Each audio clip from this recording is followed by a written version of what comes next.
સમયાંતરે પૂરક આહારમાં સુધારો થાય તેની ખાતરી કરવી.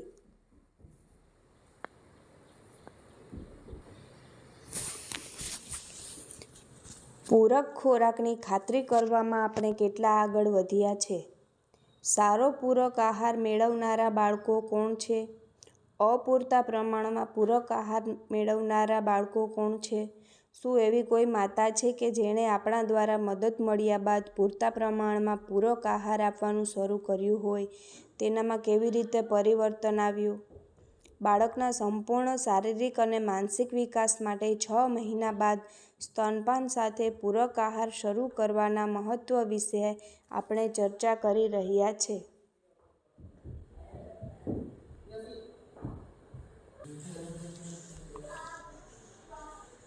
પૂરક ખોરાકની ખાતરી કરવામાં આપણે કેટલા આગળ વધ્યા છે?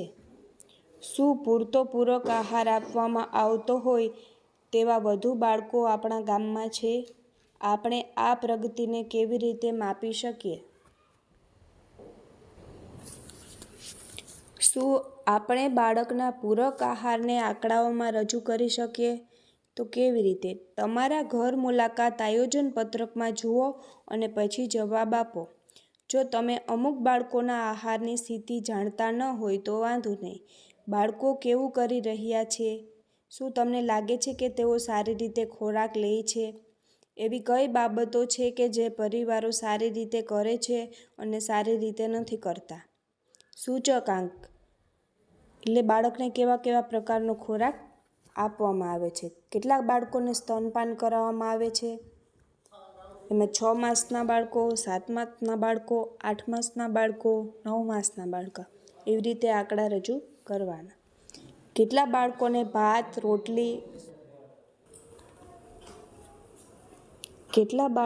ભાત, રોટલી અથવા દૂધ સિવાયની નીચેની વસ્તુઓ દિવસ દરમિયાન ખવડાવવામાં આવે છે? કઠોળ, પીળા નારંગી રંગના શાકભાજી, લીલા પાંદડાવાળા શાકભાજી, પ્રોટીનથી ભરપૂર ખોરાક. કેટલા બાળકોને ખવડાવતા પહેલાં હાથ ધોવામાં આવે છે? કેટલા બાળકોને અલગ વાટકીમાં ખવડાવવામાં આવે છે? કેટલા બાળકોને પૂરતું ખવડાવવામાં આવે છે? ટકાવારી કાઢવા માટે જો 5 આંગણવાડી કેન્દ્રો પર 6 માસના 15 બાળકો હોય, તેમાંથી 10 બાળકોને ભાત અથવા રોટલી દરરોજ ખવડાવવામાં આવતું હોય તો ટકાવારી કેવી રીતે ગણશે? તો 10/15 એને ગુણ્યા 100 તો 66.7 ટકાવારી આવે છે. 66.7% બાળકો છે એમને ભાત અને રોટલી છે એ ખવડાવવામાં આવે છે.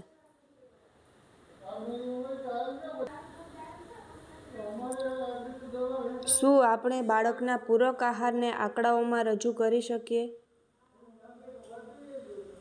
6, 7, 8, 9 મહિનાના બાળકોને પૂરક આહાર આપવાના પરિણામો. સૂચકાંક: કેટલા બાળકોને સ્તનપાન કરાવવામાં આવે છે? કેટલા બાળકોને ભાત, રોટલી અથવા દૂધ સિવાયની નીચેની વસ્તુઓ દિવસ દરમિયાન ખવડાવવામાં આવે છે? કઠોળ, પીળા નારંગી રંગના શાકભાજી, લીલા પાંદડાવાળા શાકભાજી, પ્રોટીનથી ભરપૂર ખોરાક. કેટલા બાળકોને ખવડાવતા પહેલાં હાથ ધોવામાં આવે? કેટલા બાળકોને અલગ વાટકીમાં ખવડાવવામાં આવે છે? કેટલા બાળકોને પૂરતું ખવડાવવામાં આવે છે? પૂરક આહારમાં ટેકો આપવા હેતુ આપણે શું કરવું જોઈએ? જે પરિવાર બાળકોને સાચી રીતે ખવડાવતા નથી તેમને આપણે કઈ રીતે મદદ કરવી જોઈએ? આપણે હવે કેવું કરી રહ્યા છે? આપણે કઈ બાબતો સારી રીતે કરી?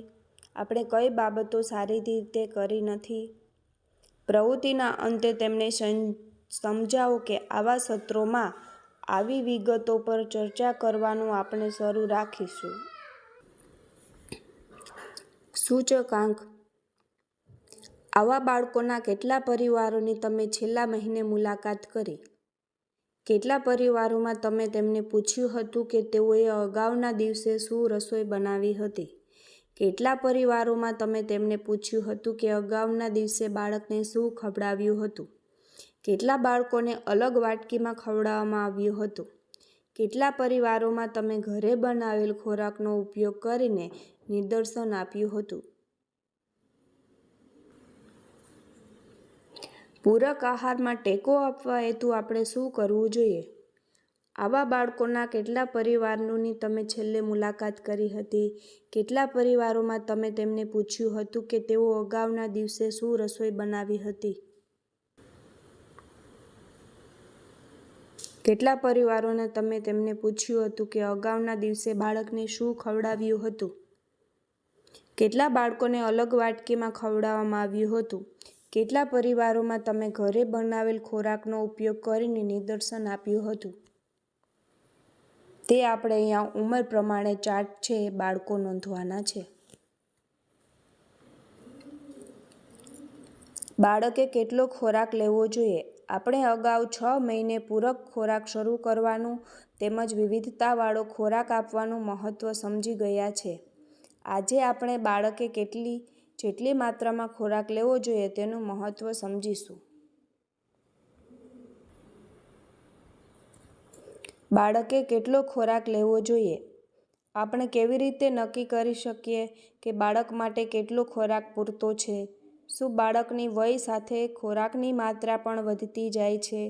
જે બાળક ખૂબ જ સક્રિય અને રમતિયાળ હોય તેને કેટલા ખોરાકની જરૂર પડે છે? જે બાળક મોટાભાગનો સમય ઊંઘે છે અથવા નિષ્ક્રિય રહે છે તેને કેટલા ખોરાકની જરૂર પડે છે? તંદુરસ્ત બાળકને કેટલા ખોરાકની જરૂર પડે છે? જે બાળક બીમાર હોય તેને કેટલા ખોરાકની જરૂર પડે છે?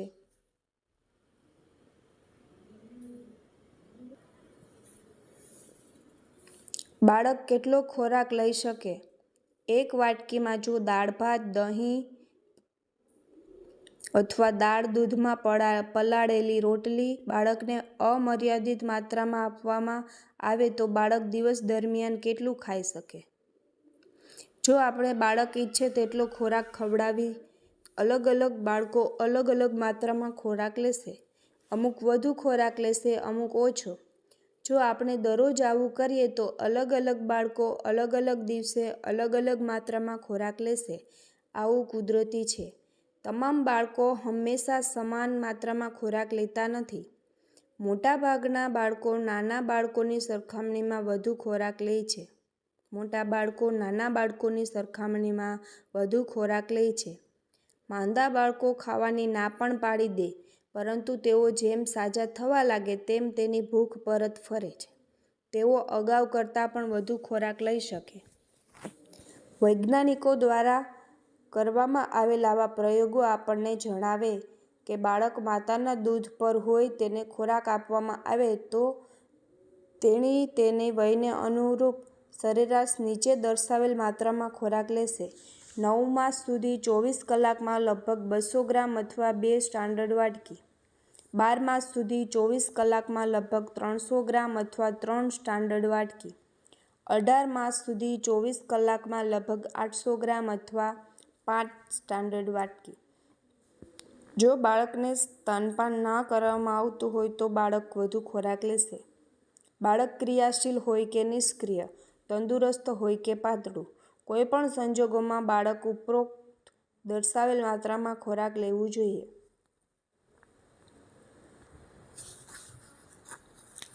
બાળક કેટલો ખોરાક લઈ શકે? ચાલો એક પ્રયોગ વિશે વિચાર કરીએ. જો આપણે તંદુરસ્ત બાળકને દિવસ દરમિયાન ખોરાક આપ્યા પછી કરીએ તો બાળક કેટલો ખોરાક લેશે? 9 મહિનાની વયે, 12 મહિનાની વયે. વધતી વયના બાળકોના ખોરાકની માત્રામાં પણ શા માટે વધારો કરવો પડે છે? આપણે વિવિધ પ્રકારના ખોરાકની જરૂરિયાત વિશે શીખી ગયા છે. આપણે ખોરાક લઈએ છીએ તેનું સૌથી મહત્વનું કારણ એ છે કે જેમ બસને ચાલવા માટે ડીઝલની જરૂર હોય છે તેમ આપણને ઊર્જાની જરૂર હોય છે. આપણે જે ખોરાક લઈએ છીએ ભાત, રોટલી, દાળ, તેલ કે ઘી, તેમાં કાર્બોહાઈડ્રેટ, પ્રોટીન, વિટામિનો અને મહત્વના પોષક તત્વો હોય છે કે જેને શરીર બળતણ તરીકે ઉપયોગ કરે છે.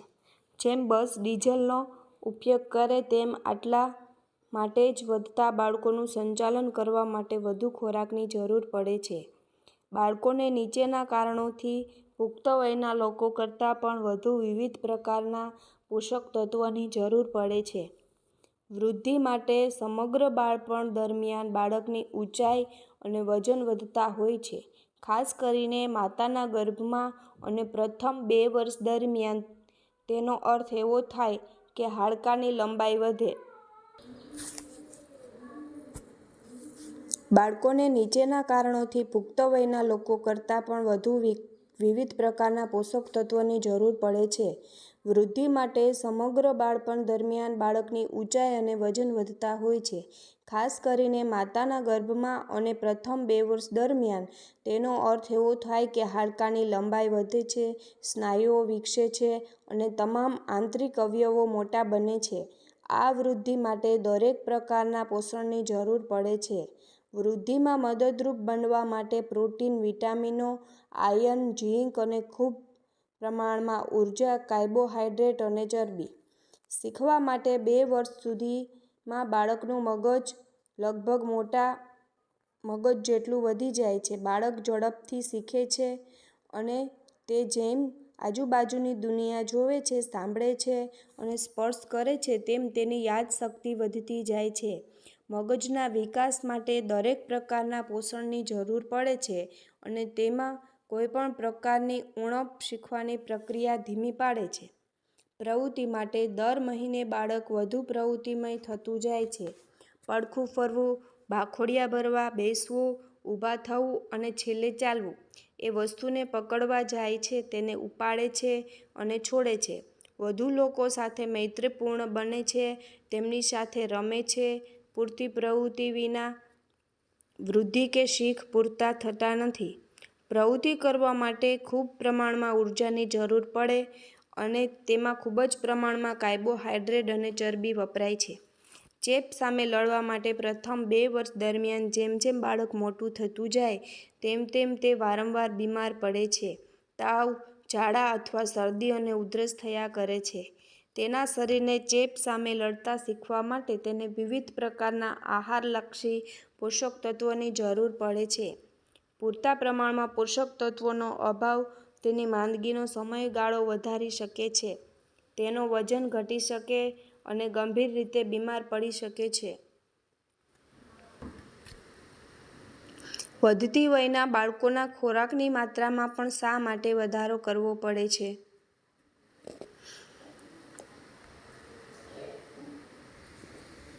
પોતાનું બાળક પૂરતા પ્રમાણમાં ખોરાક લઈ રહ્યું હોવાની ખાતરી માતાએ કેવી રીતે કરવી જોઈએ?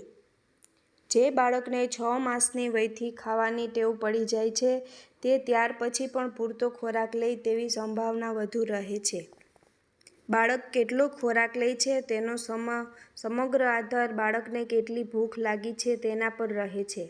બીજી બાજુ, ભૂખ લાગવાનો આધાર એ બાબત પર રહે છે કે શું બાળક તંદુરસ્ત છે અને બાળક કેટલું સક્રિય છે. સ્વાભાવિક રીતે, જો બાળકનો ખોરાક સ્વાદ પસંદ પડશે તો તે વધુ ખોરાક ખાશે. આવી જ રીતે, અમુક બાળકો દરરોજ એક જ પ્રકારના ખોરાક ખાવાથી કંટાળી જાય છે. અંતે, દરેક બાળકમાં અમુક વિવિધતા જોવા મળે છે. અમુક બાળકો અન્ય બાળકો કરતાં વધુ ખાવાની ટેવ ધરાવતા હોય છે. બાળકો પૂરતો ખોરાક લે તેની ખાતરી કરવા માટે પરિવારને અનુસરવાના નિયમો. વિવિધ પ્રકાર અને સ્વાદના ખોરાક આપો અને બાળકને શું પસંદ અને નાપસંદ છે તે જાણો. બાળકને વારંવાર ખોરાક આપો તેની વય મુજબ. 6 થી 8 માસ, દિવસમાં ઓછામાં ઓછો 3 વખત ખોરાક આપો. 9 થી 12 માસ. 9 થી 12 માસ, દિવસમાં ઓછામાં ઓછો 4 વખત ખોરાક આપો. 12 માસ પછી, દિવસમાં ઓછામાં ઓછો 4 વખત ખોરાક અને 2 વખત નાસ્તો આપો. બાળકે કેટલું ખાવું જોઈએ તેના પર પ્રતિબંધ મૂકો નહીં. જો બાળક ખાવા ઈચ્છે તો તેને ખવડાવતા રહો. જો બાળક જાતે ખાવા ઈચ્છે તો તેને જાતે ખાવા દો અને બાળકને ખોરાક સાથે રમવા દો. જો બાળક ભૂખ્યું થાય તો તેને કેવી રીતે જાણ કરે કે શીખો. આવા સમયે બાળકને ખવડાવો, ઘડિયાળ મુજબ ચાલો નહીં. બાળકને ખાવા માટે દબાણ કરો નહીં. આવું થોડા દિવસ કામ કરી જાય, પણ વહેલા કે મોડા બાળક ના પાડતા શીખી લેશે. જ્યાં સુધી બાળક બીમાર નહીં હોય ત્યાં સુધી તે સારી રીતે ખાશે. જ્યારે બાળકને ખાવાની છૂટ આપવામાં આવે છે ત્યારે સામાન્ય રીતે બાળક માટે પૂરતું પ્રમાણમાં હોય છે. બાળક 9 થી 10 માસનું હોય ત્યારે માતા અને બાળકના આ નિયમોથી ટેવાઈ જાય તો આ નિયમો સારી રીતે કામ કરે છે.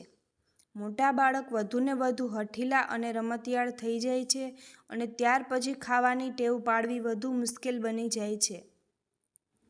એટલા માટે જ બાળક મોટું થાય તે પહેલાં માતા અને બાળક ખોરાકની સારી ટેવો વિકસાવે તે જરૂરી છે. પોતાનું બાળક પૂરતા પ્રમાણમાં ખોરાક લઈ રહ્યું હોવાની ખાતરી માતાએ કેવી રીતે કરવી જોઈએ? માતાએ શું કરવું જોઈએ? માતાએ શું ના કરવું જોઈએ? બાળકના ખોરાકની માત્રા વધારવામાં આપણે પરિવારને કેવી રીતે મદદ કરી શકીએ? આપણે અગાઉ જે સિદ્ધાંતો અપનાવ્યા તેને જ અનુસરીને પરિવારને આપણે મદદ કરી શકીએ. પૂછો. માતા અને પરિવારજનોને પૂછો કે બાળકે આગળના દિવસે શું ખોરાક લીધો હતો. મૂલ્યાંકન કરો. સ્ટાન્ડર્ડ નિયત વાટકીનો ઉપયોગ કરી અગાઉના દિવસે બાળક દ્વારા લેવામાં આવતા ખોરાકની માત્રાનું મૂલ્યાંકન કરો. છેલ્લા 24 કલાકમાં બાળક દ્વારા લેવાયેલ ખોરાકની માત્રા જાણવા માટે કટોરી અને રાંધેલ ખોરાકને કેવી રીતે ઉપયોગ કરવો તે જણાવો. સલાહ આપો. જો વયની સરખામણીમાં બાળક પૂરતી માત્રામાં ખોરાક લે તો પરિવારને વર્તમાન રીત શરૂ રાખવા પ્રેરિત કરો. જો બાળક અપૂરતા પ્રમાણમાં ખોરાક લેતું હોય તો એ બાબતે જાણો કે માતા બાળકને કેવી રીતે ખવડાવે છે અને તેણીનો અભિગમ સુધારવા માટે અગાઉ ચર્ચા કરેલ નિયમોનો ઉપયોગ કરો. એ બાબતની ખાતરી કરો કે બાળક જેટલું ઈચ્છશે તેટલું ખાશે. જો તેને જેટલું ઈચ્છશે તેટલું ખાવાની છૂટ આપવામાં આવે તો બાળકના ખોરાકની માત્રા વધારવામાં આપણે પરિવારને કેવી રીતે મદદ કરી શકીએ? આપણે શું કરવું જોઈએ? આપણે શું ના કરવું જોઈએ?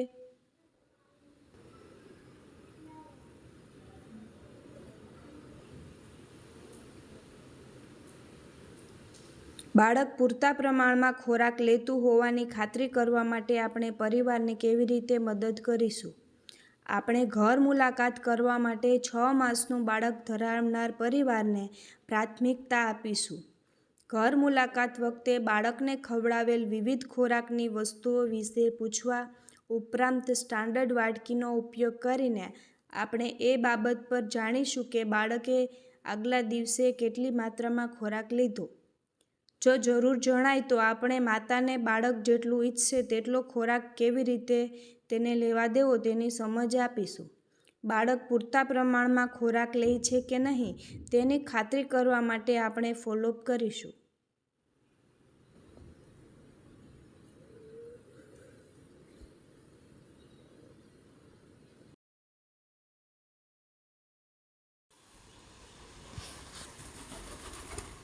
માત્ર ને માત્ર સ્તનપાન કરાવવામાં આવે તેની ખાતરી કરવી.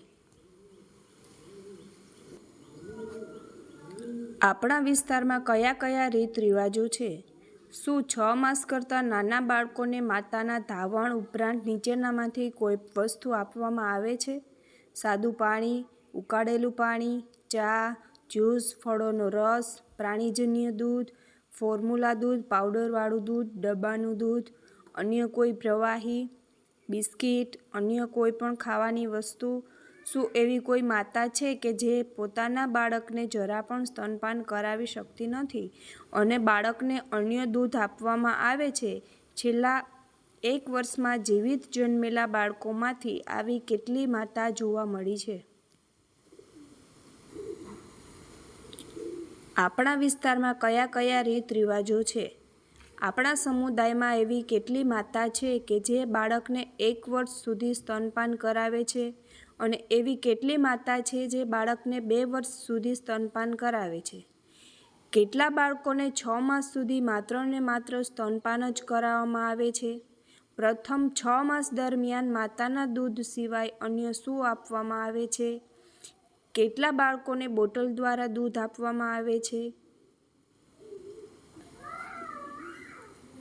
6 માસ સુધી માત્ર ને માત્ર સ્તનપાન જ કરાવવું શા માટે જરૂરી છે?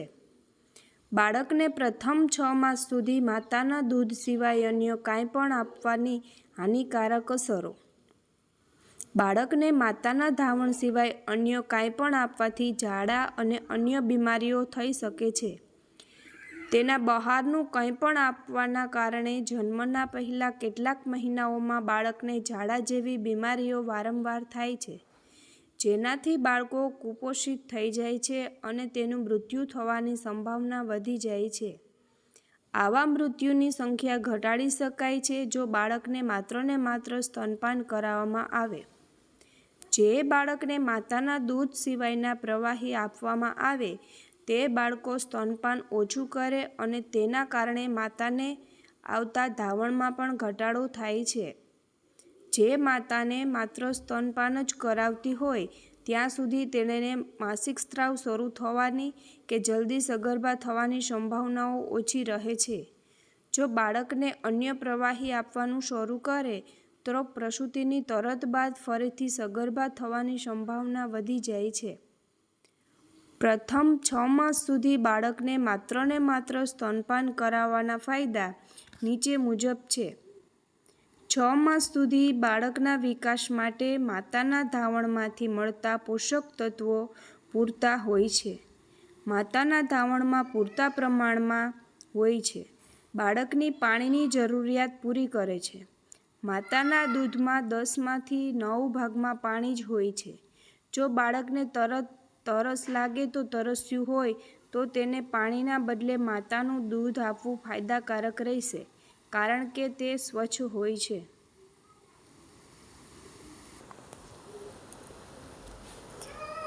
છ માસ સુધી માત્ર ને માત્ર સ્તનપાન જ કરાવવું શા માટે જરૂરી છે?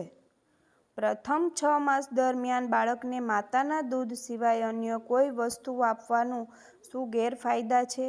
શું 6 માસ સુધી માત્ર માતાનું ધાવણ બાળક માટે પૂરતું છે? જો ઉનાળામાં બાળકને તરસ લાગે તો શું તેને પાણી આપવું યોગ્ય છે? આપણે માતાને માત્ર ને માત્ર સ્તનપાન કરાવવા માટે કેવી રીતે સમજાવીશું અને તૈયાર કરીશું? નાટક ભજવવા માટેની સૂચનાઓ. એક સ્વયંસેવકને 4 મહિનાના બાળકની માતાની ભૂમિકા ભજવવા કહો કે જે પોતાના બાળકને સ્તનપાન ઉપરાંત ગાયનું દૂધ બોટલથી પીવડાવે છે. બીજા સ્વયંસેવક આંગણવાડી કાર્યકર અથવા આશાની ભૂમિકામાં ભજવશે. એક માતાના ઘરનું દ્રશ્ય.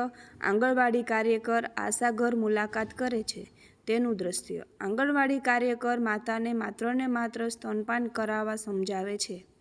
બાકી સહભાગીઓ આ વાતચીતને જોશે અને સાંભળશે તથા નાટક પૂર્ણ થયા બાદ આંગણવાડી કાર્યકર માતાને સમજાવવાનું કામ વધારે અસરકારક રીતે કેવી રીતે કરી શકે તે બાબતે પોતાના વિચારો બધાને કહેશે.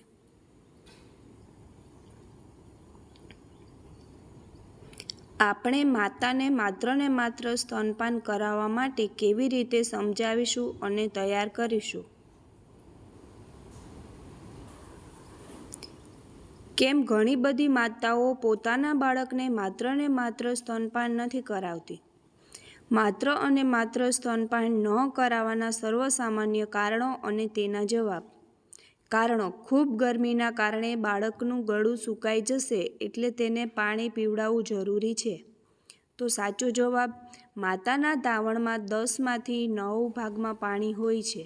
જો બાળકને તરસ લાગે તો તેને વારંવાર સ્તનપાન કરાવો. જો તમને ખૂબ જ ગરમી લાગતી હોય તો તમે પોતે વધુ પ્રમાણમાં પાણી પીવો. તમારા બાળકને જેટલું પાણી જોઈતું હશે તેટલું તેને તમારા ધાવણમાંથી મળી જશે. કારણ: મારું દૂધ મારા બાળક માટે પૂરતું નથી જો બાળક 1-2 માસથી નાનું છે. સાચો જવાબ: મહેરબાની કરીને તમારા બાળકને સ્તનપાન કરાવો. હું તેમનું અવલોકન કરવા માંગુ છું. બાળકને પકડવા તથા છાતી સાથે લગાડવા સંદર્ભે ભૂલ હોય તો તે સુધારવા માટે મદદ કરો. જો સ્તનપાન કરાવવાની સાચી રીત હોય તો કોઈ સમસ્યા નથી, માતાને આશ્વાસન આપો. નીચે જણાવ્યા મુજબ માત્ર ને માત્ર સ્તનપાન જ શરૂ રાખવા જણાવો. મારું દૂધ મારા બાળક માટે પૂરતું નથી. બાળક 1 મહિનાથી મોટું છે. શું તમને આ વાત સાચી હોવાની ખાતરી છે? જો તમારું બાળક સ્તનપાન કરાવ્યા બાદ સંતુષ્ટ જણાતું હોય, દિવસમાં કેટલી વખત પેશાબ કરતું હોય, તેનું વજન વધી રહ્યો હોય અને ક્રિયાશીલ તથા રમતિયાળ હોય, તો તેનો અર્થ એ છે કે તેને જેટલા દૂધની જરૂરિયાત છે તેટલું દૂધ મળી રહ્યું છે. તેમ છતાં જો તમને એવું લાગતું હોય કે તમને ધાવણ આવતું નથી, તો પ્રાણીઓનું દૂધ કે પાવડરવાળું દૂધ તમારી પોતાની રીતે શરૂ ના કરો, કારણ કે માતાના પોતાના ધાવણ સિવાય અન્ય કોઈપણ દૂધ આપવાનું શરૂ કરો તો વાસ્તવમાં માતાના સ્તનમાં બનતા દૂધનું પ્રમાણ ઘટે છે. દિવસ દરમિયાન હું કામ પર જતી હોવાથી મને સ્તનપાન કરાવવાનો સમય મળતો નથી. પ્રયત્ન કરીને તમારા બાળકને પણ તમારી સાથે કામ પર લઈ જાઓ. સમયાંતરે તમારા બાળકને સ્તનપાન કરાવતા તમારા રોજગારદાતા પણ તમને રોકી ના શકે. જો તમે તમારા બાળકને કામ પર લઈ જઈ શકો તેમ ના હોય તો મોટા કપમાં સ્તનનું દૂધ બહાર કાઢો અને જે કોઈપણ બાળકની ઘરે સંભાળ લેતું હોય કે તમે ઘરે ન હોય ત્યારે તેને ચમચીથી દૂધ પીવડાવી શકે છે.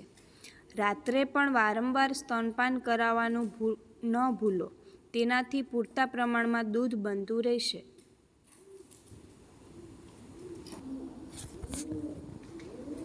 કેમ ઘણી બધી માતાઓ પોતાના બાળકને માત્ર ને માત્ર સ્તનપાન નથી કરાવતી?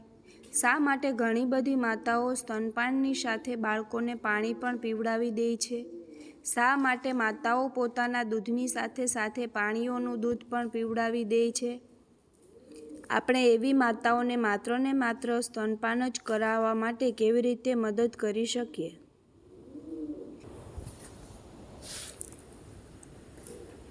માતાઓ બાળકને માત્ર ને માત્ર સ્તનપાન જ કરાવે તે આપણે કેવી રીતે સુનિશ્ચિત કરી શકીએ? પ્રથમ 6 માસ દરમિયાન બાળકને દરરોજ માત્ર ને માત્ર સ્તનપાન જ કરાવવાનું છે. માતાની સાથે વાતચીતની દરેક તકનો ઉપયોગ કરીને માત્ર ને માત્ર સ્તનપાન જ કરાવવા પર ચર્ચા કરી શકીએ અને આ બાબતની ખાતરી કરી શકીએ કે માતા તેવું જ કરે. આશા આંગણવાડી કાર્યકરની પાસે ઘણી તકો ઉપલબ્ધ હોય છે જેનો ઉપયોગ થવો જોઈએ. જન્મ સમયે આ સમય મહત્વપૂર્ણ છે કારણ કે જે પરિવાર જન્મના થોડા દિવસોમાં જ માતાના ધાવણ સિવાય બહારનું દૂધ પીવડાવે છે તેઓ પછી પણ પોતાની આ ટેવને ચાલુ રાખશે તેવી શક્યતા વધી જાય છે. જો બાળકનો જન્મ હોસ્પિટલમાં થયો હોય તો માતાને હોસ્પિટલમાંથી રજા આપતા પહેલા હોસ્પિટલના કર્મચારીઓ બાળકને જન્મ પછી તરત અને માત્ર સ્તનપાન જ કરાવે છે તેની ખાતરી કરે. માતાને હોસ્પિટલમાંથી રજા આપ્યા બાદ આશા આંગણવાડી કાર્યકરે બાળકના જન્મના 1 દિવસમાં પહેલી ગૃહ મુલાકાત કરવી જોઈએ. જો બાળકનો જન્મ ઘરે થયો હોય તો આંગણવાડી કાર્યકર આશાએ બાળકના જન્મ સમયે હાજર રહેવાનો પ્રયત્ન કરવો અથવા જન્મના તરત પછી ઘર મુલાકાત કરવી જોઈએ. પ્રથમ 6 માસ દરમિયાન મમતા દિવસની દરેક મુલાકાત, રસીકરણ વખતે માતાને માત્ર સ્તનપાન કરાવવા સંદર્ભે પૂછો. એએનએમએ આંગણવાડી કાર્યકર આશામાંથી કોઈએ બાબતની પૂછપરછ કરી ખાતરી કરવી જોઈએ.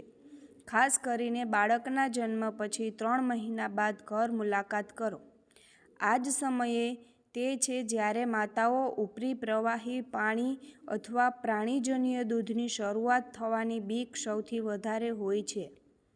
પ્રથમ 6 માસ દરમિયાન આંગણવાડી કાર્યકરને જેવી ખબર પડે કે માતા અથવા બાળક બીમાર પડ્યું છે, તેઓની તાત્કાલિક ગૃહ મુલાકાત કરો. આવા સમયે વધુ પડતી માતાઓ ક્યાં તો સ્તનપાન કરાવવાનું બંધ કરી દે છે અને પાણી અથવા અન્ય પ્રવાહી આપવાનું શરૂ કરી દે છે.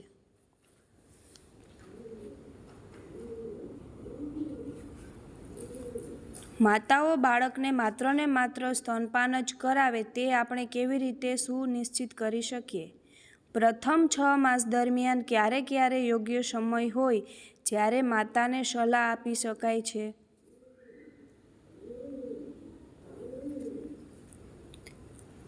માતાઓ સાથે માત્ર ને માત્ર સ્તનપાન કરાવવાના સંદર્ભમાં આપણે કેવી રીતે વાત કરવી જોઈએ? તેમને સમજાવો કે બાળકને કયા પ્રકારના અન્ય પ્રવાહી પદાર્થ આપવામાં આવ્યા છે તે જાણવું જરૂરી છે. ફક્ત તે પૂછવું કે શું તમે તમારા બાળકને માત્ર ને માત્ર સ્તનપાન કરાવો છો તે પૂરતું નથી. એટલું પૂછવાથી જ જવાબ મળી જશે કે તે જરૂરી નથી. જો માતા માત્ર ને માત્ર સ્તનપાન સિવાય કંઈ અન્ય પદાર્થ બાળકને આપતી હોય તો તમે તેણીને શું અને કઈ સલાહ આપશો? સમજાવો કે અમુક કેસ એવા પણ હશે જ્યાં માતા તમારી વાત પહેલેથી જ વખતમાં માનવા માટે ના પાડી દેશે, પરંતુ પોતાની વાત વારંવાર સાતત્યપૂર્ણ રીતે જણાવવી અને સાથે જ માતાને જરૂરિયાત અનુસાર સતત મદદ કરવાથી મોટાભાગની માતાઓ અન્ય પ્રવાહી આપવાનું બંધ કરીને તેના બાળકોને માત્ર ને માત્ર સ્તનપાન કરાવવા તરફ આગળ વધશે. માતાઓની સાથે માત્ર ને માત્ર સ્તનપાનના સંદર્ભમાં કેવી રીતે વાત કરવામાં આવે છે? આપવામાં આવેલા પ્રશ્નો પૂછીને જાણો કે માતાના દૂધ સિવાય અન્ય કોઈ વસ્તુ આપવામાં આવી છે. જાણવાનો પ્રયત્ન કરો કે બાળકને માતાના દૂધ સિવાય શું અને કયા કારણોસર આપવામાં આવેલ છે. જાણવાનો પ્રયત્ન કરો કે શું માતાને કોઈએ આવું કરવાની સલાહ આપી છે. માત્ર ને માત્ર સ્તનપાન આપવાના ફાયદા સમજાવો. પહેલા 6 માસમાં સ્તનપાન સિવાય બાળકોને અન્ય કોઈ વસ્તુ આપવાનું નુકસાન સમજાવો. માતાને સલાહ આપો કે કેટલા દિવસો અન્ય કોઈપણ વસ્તુ ના આપે. માત્ર ને માત્ર સ્તનપાન કરાવીને ફરક જુએ. ફરીથી જઈને જુઓ કે માતા તમારી સલાહ અનુસરે છે કે નહીં. સમજાવો કે બાળક જ્યારે 6 મહિનાથી મોટું થઈ જાય ત્યારે જ તેને ઉપરી આહાર આપવાની શરૂઆત કરવી જોઈએ, પરંતુ 6 મહિના પહેલાં નહીં.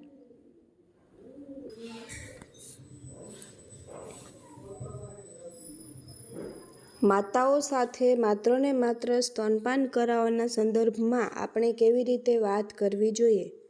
માતાને પૂછો, પોતાના બાળકને ગઈકાલથી આજ સુધી પોતાના દૂધ સિવાય અન્ય કોઈ આહાર આપ્યો છે? સાદું પાણી, ઉકાળેલ પાણી, ચા કે કોફી, ફળોનો રસ, ગાય બકરીનું દૂધ અથવા દહીં, પાવડર કે ડબ્બાનું દૂધ, અન્ય કોઈ ખાવાની વસ્તુ?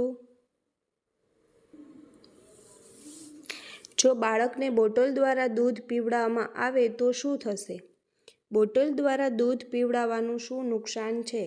બોટલ અને તેની ડીટડીઓને યોગ્ય રીતે સાફ કરવા ખૂબ જ મુશ્કેલ હોય છે. દૂધનો થોડો ભાગ બોટલના કોઈ ખૂણામાં રહી જાય અને તેને સાફ કરવું ખૂબ જ મુશ્કેલ હોય છે. બીમારી ફેલાવનાર જંતુઓ આવા ખૂણાઓમાં સરળતાથી વિકસે છે અને તે બાળકના પેટમાં જાય છે. તેના કારણે બાળકમાં ઝાડા અને તાવ જેવી ગંભીર બીમારીઓ થઈ શકે છે. આવી બીમારીઓથી બાળકનું મોત થઈ શકે છે. ભારત દેશમાં હજારો બાળકો અસ્વચ્છ બોટલોમાંથી દૂધ પીને આવી બીમારીઓથી કુપોષિત થઈ જાય છે અને મોતને ભેટે છે. જો લાંબા ગાળાથી બોટલ દ્વારા દૂધ પીવડાવવાનું ચાલી રહ્યું હોય તો આપણે શું કરીશું? બોટલ દ્વારા ખોરાક આપવાનું તરત જ બંધ કરો. પાવડરવાળું દૂધ અથવા ડબ્બાવાળું દૂધ આપવાનું તરત જ બંધ કરો.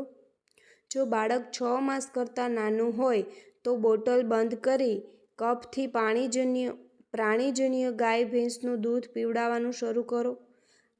આ ત્યારે જ કરો કે જો સ્તનપાન લાંબા સમયથી બંધ કરેલ હોય અથવા ઓછી માત્રામાં કરાવવામાં આવતું હોય તો. જો સ્તનપાન સંપૂર્ણ બંધ કરી દેવામાં આવ્યું હોય અને બાળક 6 માસ કરતાં મોટું હોય તો તરત જ પૂરક ખોરાક શરૂ કરો અને પ્રાણીજન્ય દૂધ કપ વડે આપવાનું ચાલુ રાખો.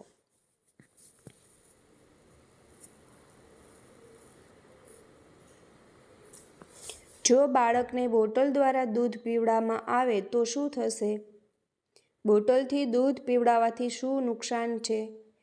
જો બાળકને લાંબા સમયથી ગાય બકરીનું દૂધ કે પાવડરનું દૂધ બોટલ દ્વારા આપવામાં આવતું હોય તો આપણે શું કરીશું?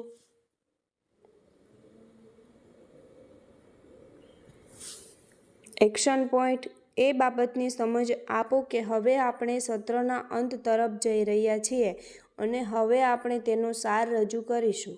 તમામ સહભાગીઓને વારાફરતી એક પછી એક મુદ્દો વાંચવા કહો.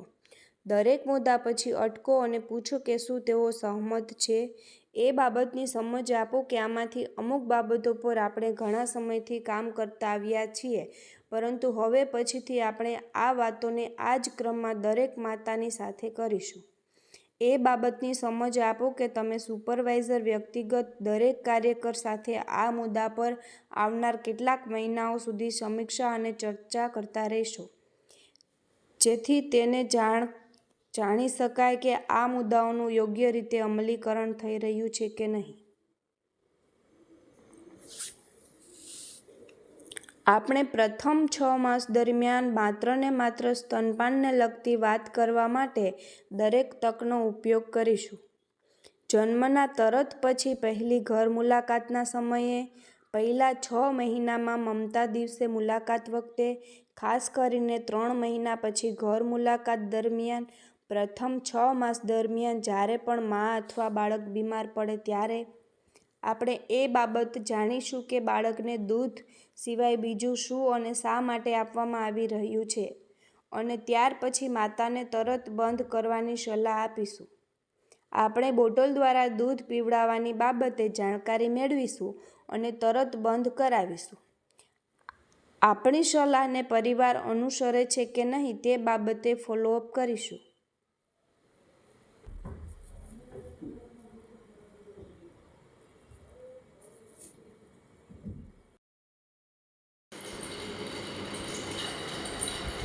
નબળા નવજાત શિશુની સંભાળ. કેટલા નબળા બાળકો આપણાથી છૂટી જાય છે.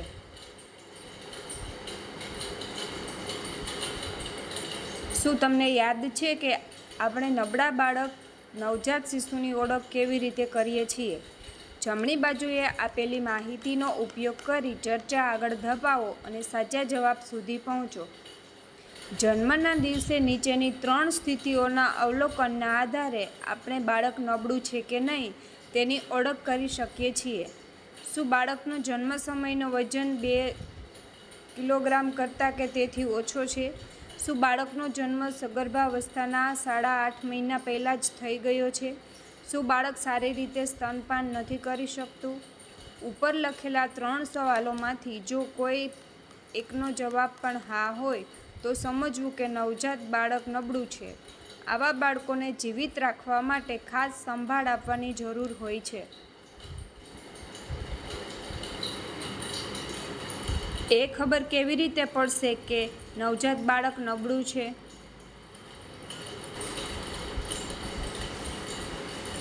દરેક આંગણવાડી કાર્યકરોને છેલ્લા 3 મહિના દરમિયાન જન્મેલ બાળકોનો રેકોર્ડ માહિતી સગર્ભા પ્રસૂતિ રજિસ્ટરમાંથી મેળવવા જણાવો અને જુઓ કે તેમાંથી આ સમયગાળા દરમિયાન જન્મેલા બાળકોમાંથી કેટલા બાળકો નબળા બાળકો હતા.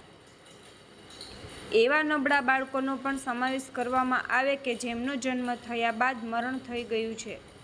જમણી બાજુએ ઉદાહરણ તરીકે દર્શાવેલ ફોર્મેટનો ઉપયોગ કરીને તમામ નબળા બાળકોના આંકડા લખો. કુલ થયેલ જન્મની સરખામણીમાં નબળા બાળકોની ટકાવારી ગણો. જો જન્મેલ તમામ બાળકોમાંથી ઓછામાં ઓછા 10% બાળકો નબળા ન હોય તો સમજવું કે કેટલાક નબળા બાળકોની હજુ માહિતી મળી રહી નથી. આ બાબત આંગણવાડી કાર્યકરને જણાવવી. માહિતી ભેગી કરવામાં આવી હોય તેવા આંગણવાડી કેન્દ્રોની સંખ્યા. છેલ્લા 3 મહિનામાં આ આંગણવાડી કેન્દ્રોમાં જન્મેલ બાળકોની સંખ્યા.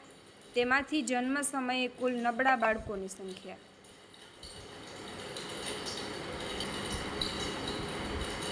મારા ગામમાં છેલ્લા 3 માસ દરમિયાન જન્મેલા તમામ બાળકોમાંથી કેટલા બાળકો જન્મ સમયે નબળા હતા?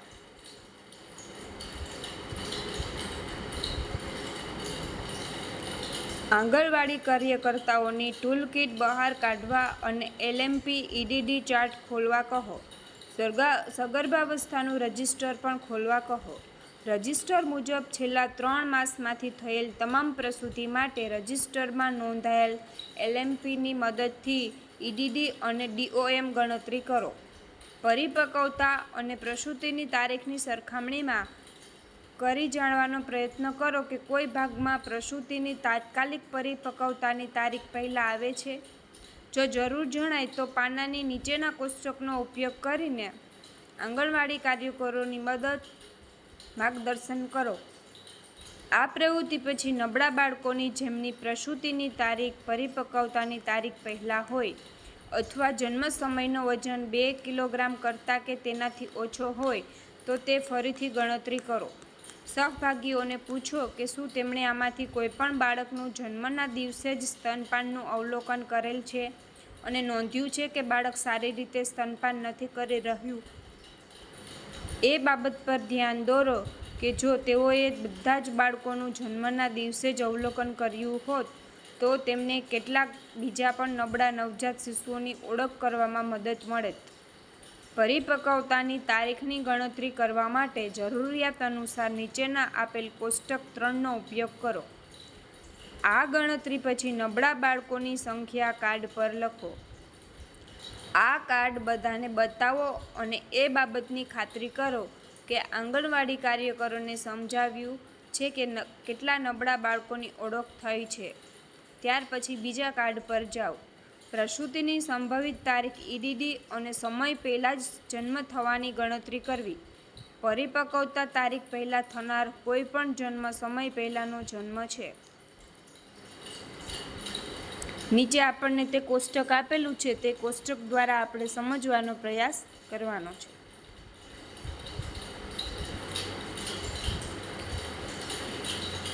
LMP છેલ્લા માસિકની તારીખ, EDD પ્રસૂતિની સંભવિત તારીખ, DOM પરિપક્વતાની તારીખ વાળા ચાર્ટનો ઉપયોગ કરીને છેલ્લા 3 મહિના દરમિયાન થયેલ પ્રસૂતિઓમાંથી કેટલા બાળકો અપરિપક્વ પ્રીમેચ્યોર જન્મ થયો તે શોધો. એકવાર ફરીથી ગણતરી કરો. મારા આંગણવાડી કેન્દ્રમાં કુલ જન્મની સંખ્યા, કુલ જન્મેલા બાળકોમાંથી નબળા બાળકોની સંખ્યા. શું આપણે તમામ નબળા બાળકોની ગણતરી કરી લીધી છે?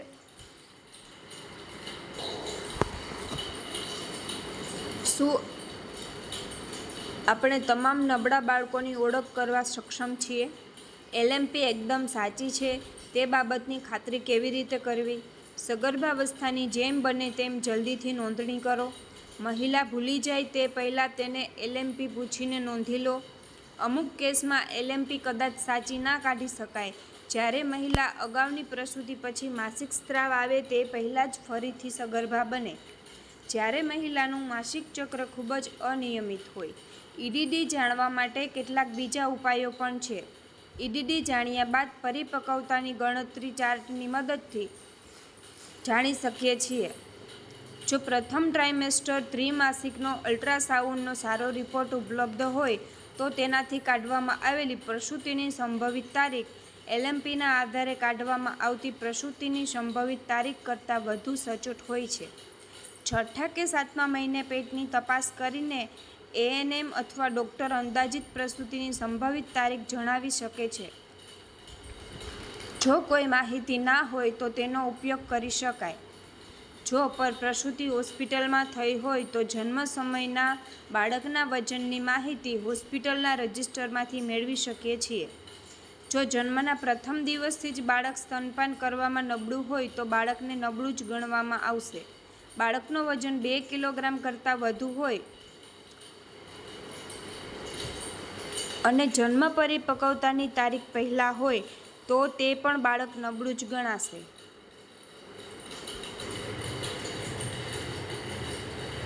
શું આપણે તમામ નબળા બાળકોની ઓળખ કરી શકીએ છીએ? જન્મેલા 10 બાળકોમાંથી ઓછામાં ઓછું એક બાળક નબળું હોવું જોઈએ. શું આપણા વિસ્તારમાં આ ગણતરી મુજબ નબળા બાળકો મળ્યા છે? જો નહીં તો ક્યાં આપણી ભૂલ થઈ છે? શું આપણે સાચી LMP છેલ્લા માસિકની તારીખ નોંધીએ છીએ? શું આપણે પરિપક્વતાની તારીખની ગણતરી સાચી રીતે કરી રહ્યા છીએ? શું આપણે જન્મ થતાં જ બાળકનો યોગ્ય રીતે વજન કરી રહ્યા છીએ? શું આપણે જન્મના દિવસે જ સ્તનપાનનું અવલોકન કરીએ છીએ?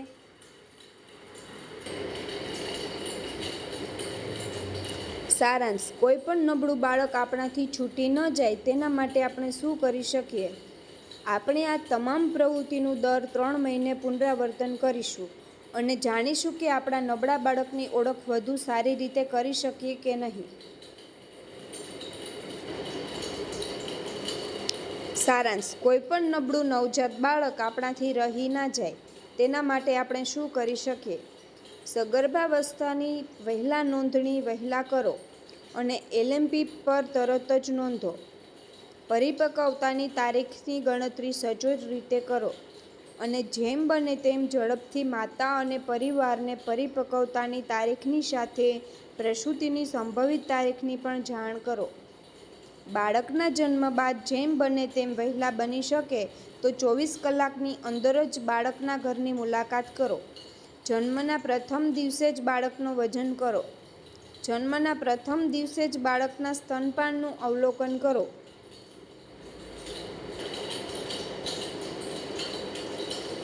શું આપણે નબળા બાળકની ઓળખ થયા બાદ પૂરતી સંભાળ આપવાની ખાતરી કરીએ છીએ? આખરે શા માટે આપણે નબળા બાળકોની ઓળખ કરવા માટે આટલો ભાર મૂકી રહ્યા છીએ? દર વર્ષે એક આંગણવાડી કેન્દ્રના વિસ્તારમાં આપણને 2 થી 3 કરતાં વધુ નબળા બાળક નહીં મળે કે જેને ખાસ કાળજીની જરૂર હોય. હવે પછીની કાર્યશાળા બેઠકમાં આપણે કાંગારૂ મધર કેર અને સ્તનપાનમાં મદદ વિશે ચર્ચા કરીશું. નબળા બાળકોની ઓળખ અને સંભાળ એટલા માટે કરવી જરૂરી છે કારણ કે નબળા બાળકોના મૃત્યુની સંભાવના સ્વસ્થ બાળકોની સરખામણીમાં ખૂબ જ વધુ હોય છે. જો યોગ્ય સંભાળની વ્યવસ્થા હોય તો આપણે એ બાબતની ખાતરી કરી શકીએ કે મોટાભાગના નબળા બાળકનો જીવ બચાવી શકાય. મોટાભાગના કેસમાં આવી સંભાળ ઘરે જ આપી શકાય છે. નબળા બાળકોને આપવાની થતી ખાસ સંભાળમાં નીચેના બાબતોનો સમાવેશ થાય છે. બાળકને હૂંફાળું રાખવા પર વધુ ધ્યાન આપો. જેટલું શક્ય હોય એટલું કાંગારૂ મધર કેરનો ઉપયોગ કરો. આ ઉપરાંત સુતરાઉ કપડાં જેમ કે જૂની સાડી કે ધોતીના એક કરતાં વધારે પડમાં બાળકને વીંટાળીને રાખો અને બાળકને પોતાના શરીરની નજીક ચોંટાડીને રાખો. સ્વચ્છતા પર ખૂબ જ ધ્યાન આપો. કોઈપણ હેતુ જેવા કે સાફ સફાઈ, દૂધ પીવડાવવું, કપડાં બદલવા માટે બાળકને સ્પર્શ કરતા પહેલા હાથ સાબુથી ધોવા અને તેને તેની જાતે સૂકાવા દેવા. તેને કોઈ કપડાથી લૂછવા નહીં. સ્તનપાન કરાવવા પર વધુ ધ્યાન આપો. બાળકને વારંવાર સ્તનપાન કરાવો. જરૂર જણાય તો દર 1-2 કલાકે જગાડીને પણ. જો બાળક સ્તનપાન કરતાં કરતાં ઊંઘી જાય તો તેને ઊંઘમાંથી જગાડીને દૂધ પીવડાવવાની કોશિશ કરો. જો બાળક એકવાર સ્તનપાન કરતી વખતે બંને સ્તન ખાલી ના કરી શકતું હોય તો દરેક વખતે અલગ અલગ સ્તન દ્વારા દૂધ પીવડાવો. મતલબ એક વખત એક જ સ્તનથી દૂધ પીવડાવો, પછી ફરી વખતે બીજા સ્તનથી. જો જરૂર જણાય તો દૂધ કપમાં બહાર કાઢો અને નાની વાટકી અથવા કપ વડે બાળકને માતાનું દૂધ આપો. જ્યાં સુધી નબળા બાળકો જોરથી સ્તનપાન કરવાનું શરૂ ના કરે અને તેમના વજનમાં પૂરતો વધારો ન થાય ત્યાં સુધી તેમને ખાસ સંભાળની જરૂર રહે છે. શું આપણે નબળા બાળક તરીકે ઓળખ થયા બાદ તેની પૂરતી સંભાળની ખાતરી કરી રહ્યા છીએ? શું આપણે માતા-પિતાને જાણ કરીએ છીએ કે બાળકને ખાસ સંભાળની જરૂર છે? શું પ્રસૂતિ પછી પહેલા અઠવાડિયામાં આપણે દરેક દિવસે ઓછામાં ઓછું એકવાર તે પરિવારને મળીને બાળકની ખાસ કાળજી સંભાળની ખાતરી કરી રહ્યા છીએ? શું આપણે 1.500 ગ્રામ કરતાં ઓછો વજન ધરાવનાર કે દૂધ ગળવા માટે જરા પણ સમર્થ ના હોય તેવા બાળકોની ઓળખ કરી છે? શું આપણે તેવા બાળકોને નજીકના નબળા નવજાત શિશુ સંભાળ કેન્દ્ર (SNCU) પર મોકલીએ છીએ? સતત સ્તનપાન, કાંગારૂ મધર કેર, સ્વચ્છતા ખૂબ જ જરૂરી. સ્વચ્છતા માટે હાથ ધોવાનો અભ્યાસ કરો. હાથ ધોવાની સૂચનાઓ અને પગલાંના ઉપયોગથી ઉપલબ્ધ પાણી અને સાબુનો ઉપયોગ કરી તમામ આંગણવાડી કાર્યકરોને હાથ ધોવાનો અભ્યાસ કરવા દો.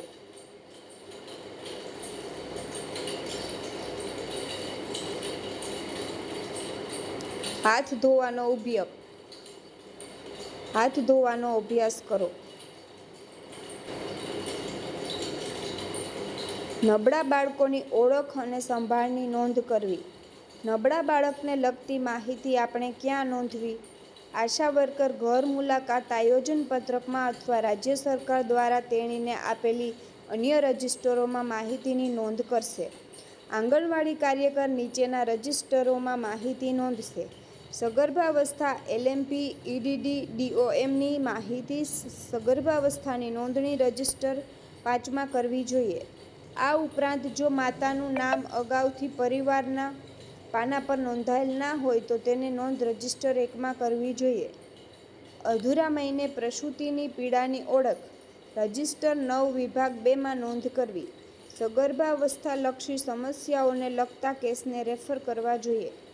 ઘર મુલાકાત દરમિયાન નબળા બાળકની ઓળખ રજિસ્ટર 4 ઘર મુલાકાત આયોજન પત્રક ઊભી હરોળ 5 કે 6 રજિસ્ટર 9 વિભાગ 1 case management and referral of children ઊભી હરોળ 8 માતાનું દૂધ ચૂસવા અને ગળવામાં ખૂબ જ નબળા હોય તેવા બાળકોની ઓળખ રજિસ્ટર 8 ઘર મુલાકાત દરમિયાન ઓળખેલ સમસ્યા તરીકે નોંધો અને રજિસ્ટર 9 રેફર કરવામાં આવેલ સમસ્યા તરીકે નોંધો. નબળા બાળકનું ઓછામાં ઓછું 1 અઠવાડિયા સુધી ફોલોઅપ રજિસ્ટર 8 ઊભી હરોળ 6 અને 6 જરૂર મુજબ. નબળા બાળકના મૃત્યુના કિસ્સામાં રજિસ્ટર 10 વિભાગ 8 અને રજિસ્ટર 8. નબળા બાળકોની ઓળખ અને સંભાળની નોંધ કરવી. નીચેના પ્રસંગોની આપણે કયા રજિસ્ટરમાં નોંધ કરવી જોઈએ? એલએમપી, ઈડીડી, ડીઓએમ સાથે સગર્ભાવસ્થાની નોંધ, અધૂરા મહિને પ્રી મેચ્યોર પ્રસૂતિની પીડાની ઓળખ, ઘર મુલાકાત દરમિયાન નબળા બાળકોની ઓળખ, માતાનું દૂધ ચૂસવા અને ગળવા માટે અસમર્થ હોય તેવા બાળકની ઓળખ, નબળા બાળકનું ઓછામાં ઓછું 1 અઠવાડિયા સુધી ફોલોઅપ અને ખાસ સંભાળ, નબળા નવજાત શિશુના મૃત્યુની નોંધ.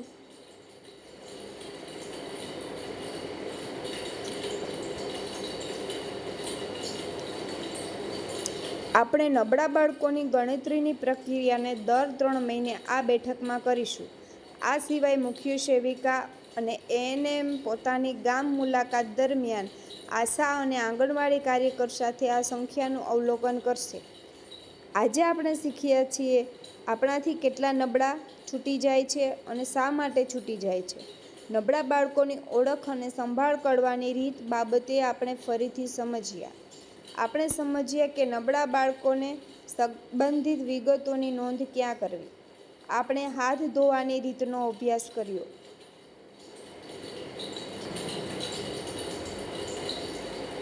કામગીરીના મુદ્દા. નબળા બાળકોનો જીવ બચાવવા માટે આપણે હવેથી શું કરીશું? હવેથી આપણે આપણા વિસ્તારમાં કોઈપણ નબળા બાળકની ઓળખ કરવાનું ચૂકીશું નહીં. બધા નબળા બાળકો નાજુક સ્થિતિમાંથી બહાર આવે ત્યાં સુધી મુલાકાત કરીશું. આપણે ઓળખ થયેલ તમામ બાળકોની અને તેઓએ આપેલ મદદને લગતી વિગતોની યોગ્ય રીતે નોંધ કરીશું.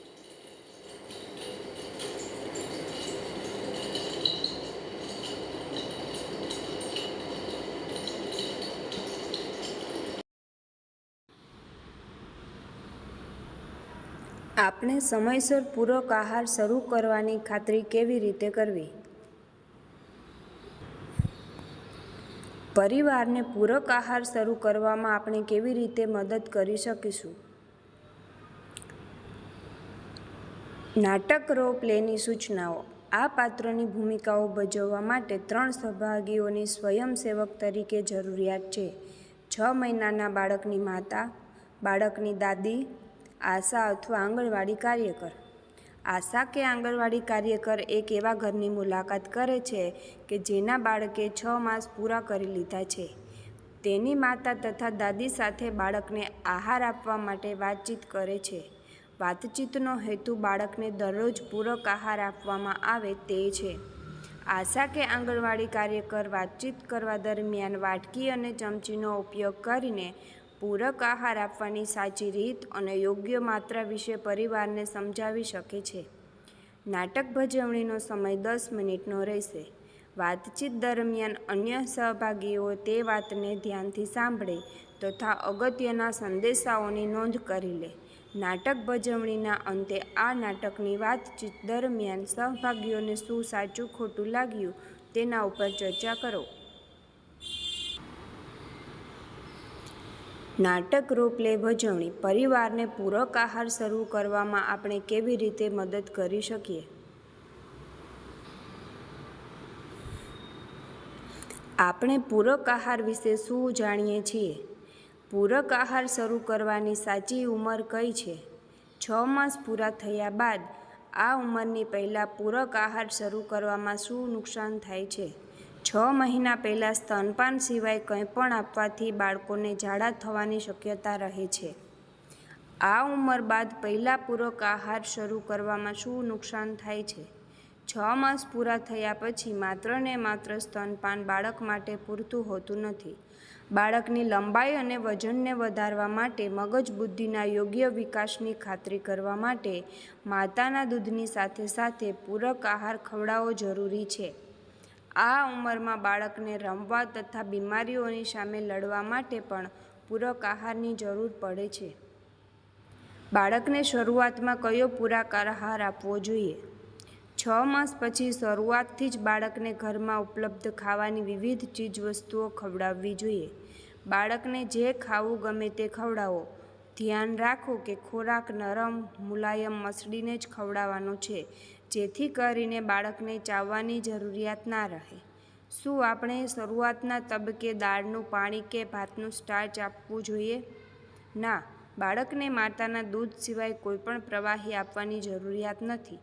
તેનાથી બાળકનું પેટ ભરાઈ જશે, પરંતુ તેને જરૂરી એવા પોષક તત્વો મળશે નહીં.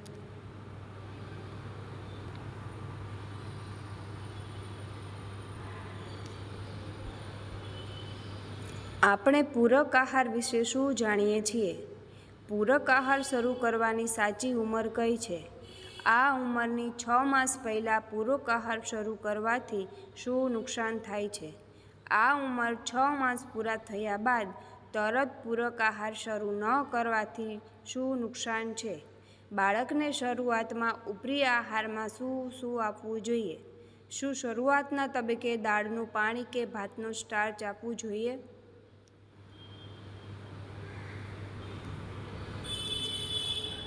પરિવાર યોગ્ય સમયે પૂરક આહારની શરૂઆત કરે તેની ખાતરી કરવામાં આપણે શું મદદ કરી શકીએ? આ ઉંમરમાં બાળક 6 માસનું થાય ત્યારે ઘર મુલાકાત કરવી શા માટે જરૂરી છે? સહભાગીઓને જવાબ આપવા પ્રોત્સાહિત કરો. નીચે આપેલા મુદ્દાઓનો ઉપયોગ કરી પ્રશ્નોના જવાબ આપો. એવું જોવા મળે છે કે મોટાભાગના પરિવાર પૂરક આહાર ખવડાવવાની સાચી રીત જાણતા નથી. તેમને એ બાબતની જાણ નથી હોતી કે 6 મહિનાના બાળકને કેટલી માત્રામાં પૂરક આહાર ખવડાવવો જોઈએ. અમુક પરિવાર સમય પર પૂરક આહારની શરૂઆત તો કરે છે, પરંતુ આપવામાં આવતા પૂરક આહારની માત્રા પૂરતી હોતી નથી. આશા અને આંગણવાડી કાર્યકર ગૃહ મુલાકાત કરી પરિવાર સાથે વાત કરીને એ જાણી શકે છે કે પરિવાર પોતાના બાળકને વ્યંજન વાનગી ખવડાવી રહ્યો છે અને પોતાના બાળકને પૂરક આહાર આપવામાં કઈ મુશ્કેલીઓ નડે છે.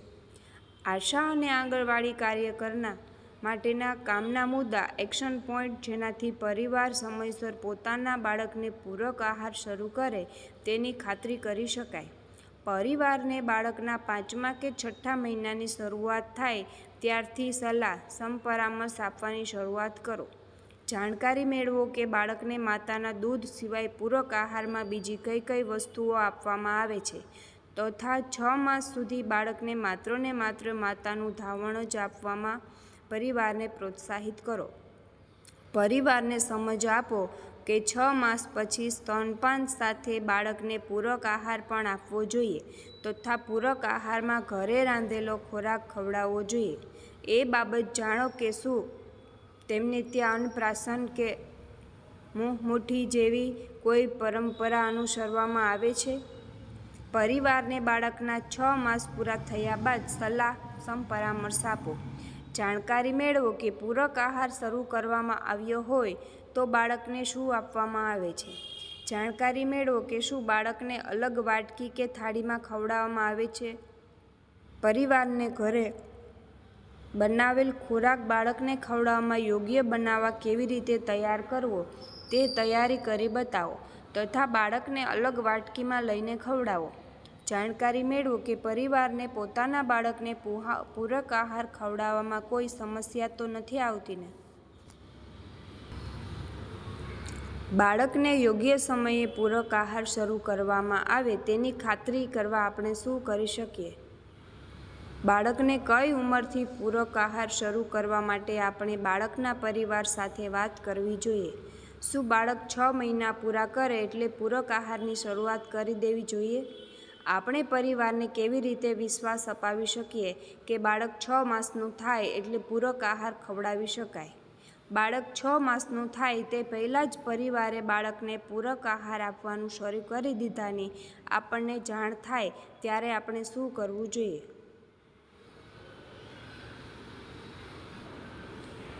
ગૃહ મુલાકાત રજિસ્ટરમાંથી 5 થી 8 મહિનાના બાળકોની ઓળખ કેવી રીતે કરવાની છે? હમણાં આપણે એ વાત કરી કે પરિવાર દ્વારા બાળકને પૂરક આહાર યોગ્ય સમયે ખવડાવે. તેના માટે મદદ કરવી હોય તો બાળક જ્યારે 5 મહિનાનું થઈ જાય ત્યારથી ગૃહ મુલાકાત કરવી જોઈએ અને બાળક 8 માસનું થઈ જાય ત્યાં સુધી વારંવાર મળીને તેને મદદ કરતા રહેવું પડશે. તો જણાવો કે તમે કેવી રીતે જાણકારી મેળવશો કે કયા બાળક 5 થી 8 મહિનાની ઉંમરના છે? શું તમને એ બાબતની ખબર છે કે 5 થી 8 મહિનાના બાળકોની ગૃહ મુલાકાત રજિસ્ટરમાંથી કેવી રીતે ઓળખ કરી શકાય? 5 મહિનાના બાળકોની ઓળખ કરવાની રીત. 8 નંબરના ખાના કોલમને જુઓ કે જે 1 થી 5 મહિનાના બાળકો માટેનું છે. તમે પહેલેથી જ બાળકની ઉંમર કેલેન્ડર માસમાંથી આ પાનામાં લખેલી હશે. હવે એ ખાના કોલમમાં જુઓ કે જ્યાં ચાલુ મહિને દર્શાવેલ હોય. આ એવો બાળકો છે જેણે 5 મહિના પૂરા કર્યા છે. ઉદાહરણ ધારો કે જુલાઈ મહિનો ચાલુ છે. બધા બાળકો જેમના નામ ખાના કોલમ 8માં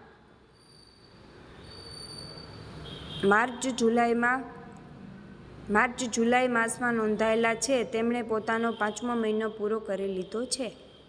6 મહિનાથી 8 મહિના સુધીના બાળકોની ઓળખ કરવાની રીત.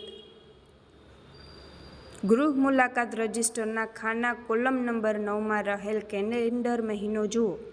જો આ કોલમમાં જ્યાં ચાલુ મહિનો લખેલ હોય તો તે બાળક 6 મહિનાથી 8 મહિનાનું હશે.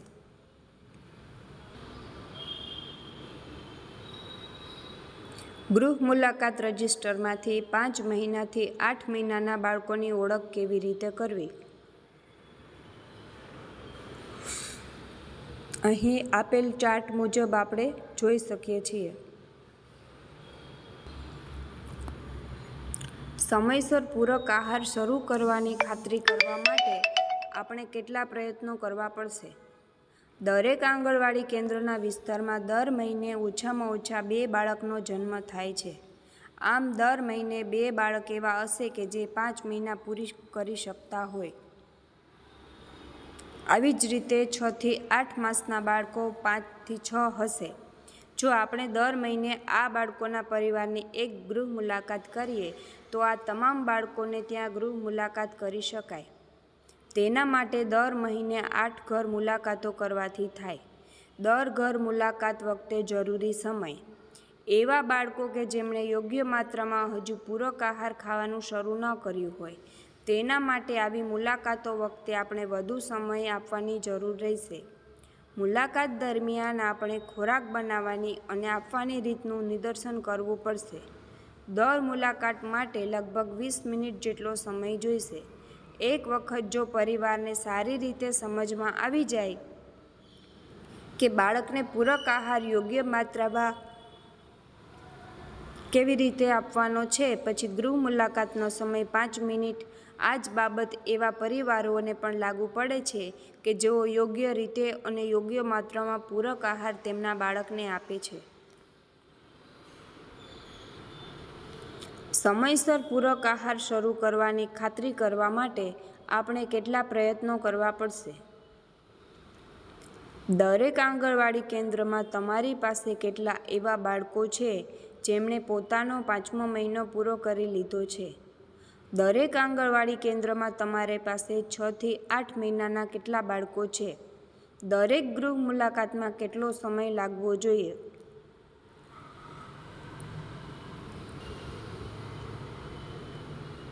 પૂરક આહારની શરૂઆત. સારાંશ. સહભાગીઓને જણાવો કે પૂરક આહારની શરૂઆતના વિષયમાં અત્યાર સુધી આપણે જે શીખ્યા છીએ તેને હવે સારાંશ જાણીશું. પૂરક આહારની શરૂઆત. સારાંશ. ઉપરી આહાર ક્યારથી શરૂ કરવો જોઈએ? બાળકના 6 માસ પૂર્ણ થતાની સાથે જ પૂરક આહારની શરૂઆત કરો. ત્યાં સુધી માત્ર ને માત્ર સ્તનપાન જ કરાવો. શરૂઆતમાં શું શું ખવડાવવું જોઈએ? પાતળી દાળ, ભાત અથવા પાતળી ખીચડીથી શરૂ કરો.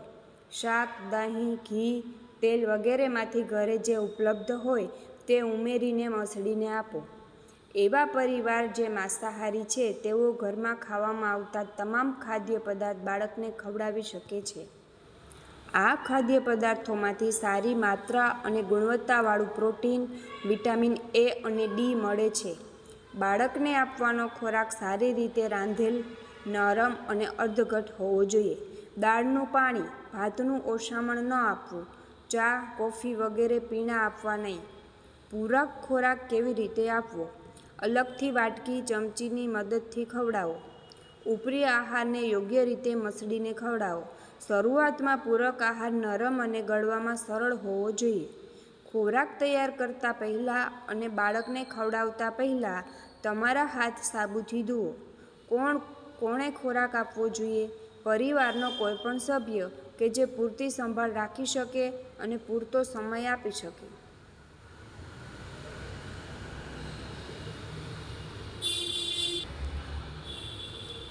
આગળના મહિનાના આપણા કામના મુદ્દાઓ. Action point. 5 મહિનાના બાળકોની ગૃહ મુલાકાતો. આપણે ઘર મુલાકાત રજિસ્ટરમાંથી 5 મહિનાના બાળકોની ઓળખ કરીને મુલાકાત કરીશું. 5 મહિના પૂરા કરેલ હોય તેવા બાળકોના પરિવારની મહિનામાં ઓછામાં ઓછી એક ઘર મુલાકાત. પરિવાર પાસેથી જાણકારી મેળવો. બાળકને સ્તનપાન સિવાય બીજું શું આપવામાં આવે છે? તેઓ પૂરક આહાર ક્યારે શરૂ કરવાનું આયોજન કરી રહ્યા છે? જો જરૂર જણાય તો આપણે માત્ર ને માત્ર સ્તનપાન અને પૂરક આહાર વિશે સમજ આપીશું. પ્રથમ આપણે પરિવારને મળીને બાળકને શું ખવડાવવામાં આવે છે તે જાણવાની જરૂર હોય છે. જો બાળક હાલ માત્ર ને માત્ર સ્તનપાન પર જ હોય અને પરિવાર પૂરક આહાર આપવા આવતા મહિને શરૂઆત કરવાનું આયોજન કરતા હોય તો આપણે તેની પ્રશંસા કરીશું અને તેમને જણાવીશું કે તેઓ સાચી દિશામાં આગળ વધી રહ્યા છે. જે તેઓ યોગ્ય રીતે કરતા ન હોય તો આપણે તેને માર્ગદર્શન આપવું. જો પરિવાર પાણી અથવા પ્રાણીજન્ય દૂધ બાળકને આપતું હોય તો પછી ભલે તે થોડી માત્રામાં હોય તેને સંપૂર્ણપણે બંધ કરવા આપણે પરિવારને વિનંતી કરીશું. જો બાળકને ડીટડીવાળી બોટલ વડે ખોરાક આપવામાં આવતો હોય તો આપણે પરિવારને તરત જ તે બંધ કરવા સમજાવીશું. કારણ કે આ રીત બાળક માટે ઘાતક સાબિત થઈ શકે છે. જો પરિવારે પૂરક આહાર આપવાનું શરૂ કરી દીધું હોય તો આપણને તેને સાચી રીતે પૂરક આહાર આપવાની સલાહ આપીશું. આપણે મુલાકાતની તારીખ ઘર મુલાકાત આયોજન પત્રકમાં નોંધીશું. જો કોઈ સમસ્યા હોય તો ટૂંકમાં દર્શાવો, નહીંતર માત્ર ઘર મુલાકાતની તારીખ જ દર્શાવો. જાણકારી મેળવો કે બાળકને 6 માસ ક્યારે પૂરા થઈ જાય છે અને પરિવારને જાણ કરીશું કે આપણે તે દિવસે ફરી મુલાકાત કરીશું.